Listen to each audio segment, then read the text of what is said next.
Assalamualaikum warahmatullahi wabarakatuh. Perkenalkan, nama saya Laode Hajrul dari Prodi Teknologi Informasi. Di sini saya akan menjelaskan tentang data warehouse menurut peneliti dan pendapat riset saya.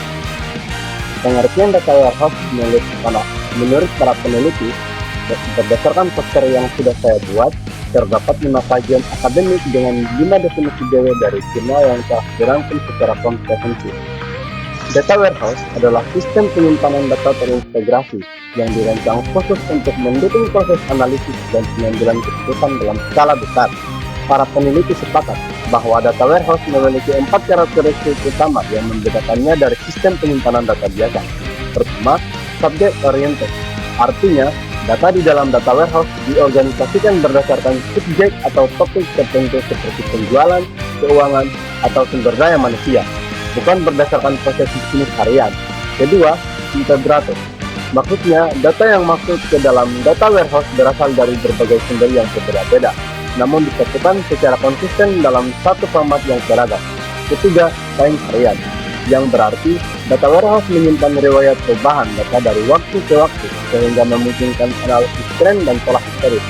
Keempat atau yang terakhir, non-volatile, artinya data yang sudah tersimpan di dalamnya tidak akan berubah atau dihapus secara sembarangan sehingga integritas data tetap terjaga. Para peneliti menyebutkan bahwa data warehouse memiliki peran yang sangat penting dalam ekonomi sistem informasi modern. Data warehouse berfungsi untuk mendukung analisis historis dan pengambilan keputusan strategis jangka panjang. Selain itu, data warehouse juga memproses data melalui mekanisme ETL, yakni extract, transform, dan load, yaitu proses mengambil data dari sumber asalnya, mengubahnya ke format yang sesuai, lalu membuatnya ke dalam sistem penyimpanan terpusat. Tidak hanya itu, data warehouse juga melayani kebutuhan analitik melalui alat, online analytic processing, dan berbagai default business intelligence tools yang memudahkan pengguna dalam memvisualisasikan dan menginterpretasikan data.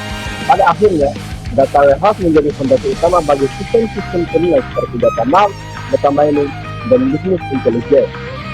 Para peneliti juga membedakan data warehouse yang berbasis OLAP dengan sistem transaksional berbasis OLTP, dan sisi tujuan OLTP dirancang untuk menangani transaksi harian secara real time, seperti proses belanja, transaksi ke bank, atau checkout di e-commerce. Sementara OLAP atau data warehouse dirancang khusus untuk analisis mendalam dan pengambilan keputusan strategis.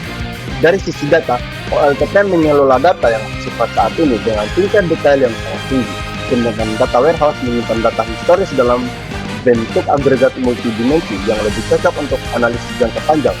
Dari sisi tools yang digunakan, OLTP umumnya menggunakan database relasional seperti MySQL atau Postgres SQL dan Oracle. Sementara data warehouse menggunakan platform khusus seperti Redshift, Snowflake yang dikombinasikan dengan berbagai BI tools. Terus pengertian data warehouse menurut saya pribadi. Menurut saya, data warehouse adalah sebuah gudang digital yang cerdas dengan data dari berbagai sumber dikumpulkan, dirapikan, dan disimpan dalam satu tempat yang sangat terorganisir agar mudah dianalisis untuk menghasilkan keputusan yang lebih baik dan lebih akurat. Jika diibaratkan, data warehouse seperti sebuah perpustakaan yang sangat besar, teratur semua buku majalah dan dokumen dari berbagai tempat dikumpulkan ke satu gedung, lalu diklasifikasikan, diberi tabel, dan disusun rapi di rak sesuai, sehingga siapapun bisa menemukan informasi yang mereka butuhkan dengan cepat dan cepat. Tanpa data warehouse, sebuah organisasi ibarat harus mencari satu lembar catatan tentu di antara ribuan penciptaan kertas yang terdapat, membuang banyak waktu dan tenaga hanya untuk mendapatkan satu informasi. Dalam era modern sekarang, data warehouse bukan lagi sekedar tempat penyimpanan data. Ia telah berkembang menjadi fondasi utama kecerdasan bisnis yang menghubungkan data mentah dengan wawasan strategis melalui integrasi teknologi OLAP, data mining, business intelligence, dan kecerdasan buatan atau AI. Semakin baik sebuah organisasi mengelola data warehouse, semakin tajam dan berat keputusan bisnis yang dapat dihasilkan. Sekian dari saya, bila ada salah kata mohon dimaafkan. Bila kita boleh hak, Assalamualaikum warahmatullahi wabarakatuh.